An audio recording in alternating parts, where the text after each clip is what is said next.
everyone, Sheree here. Today I'm going to be doing a traveller's notebook spread using some of my favourite Kerri Bradford stamps.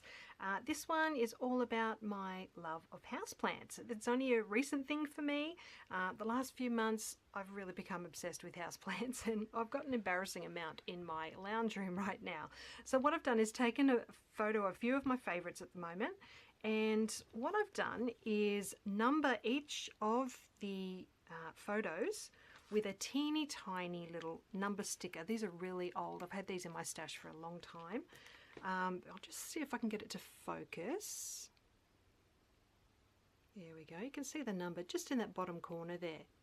So each photo has a little number on it, and then what I've done is gone into Photoshop, or you could do this in Word as well, whatever word processing program you have, and I've just made a little list there and numbered each of the plants with their proper names so that I've got a list of what each photo represents, and that also includes the photo that's going to be on the other page there. So that's also included in the list, and it does have a little number sticker in the bottom corner as well.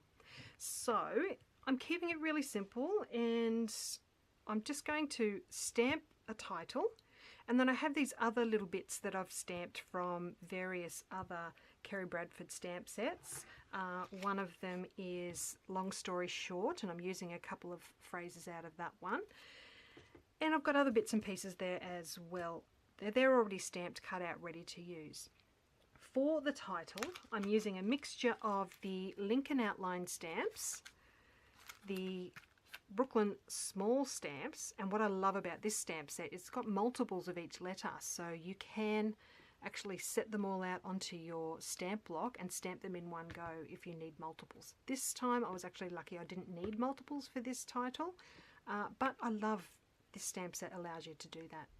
Now for the second word of my title, I'm using the Lincoln Outline stamps, but for the O I thought I would use that little leaf instead of an O. So what I did was I've just put everything onto the stamp block, and then I've left a space and just popped that little leaf in there to make sure I have left enough room.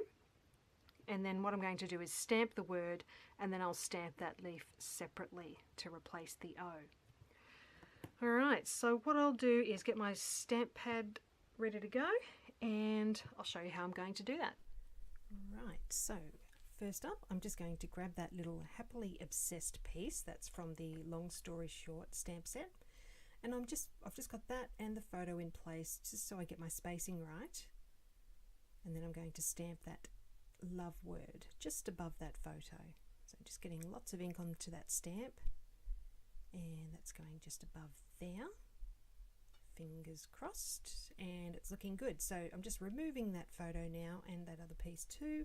And now I'm just going to get my Stampin' Up! Wild Wasabi green ink and that leaf, which is from the Beach Vibes stamp set, and I'll stamp that one into place.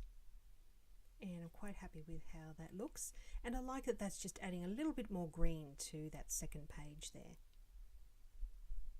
So next I've got the houseplants words going above the love word.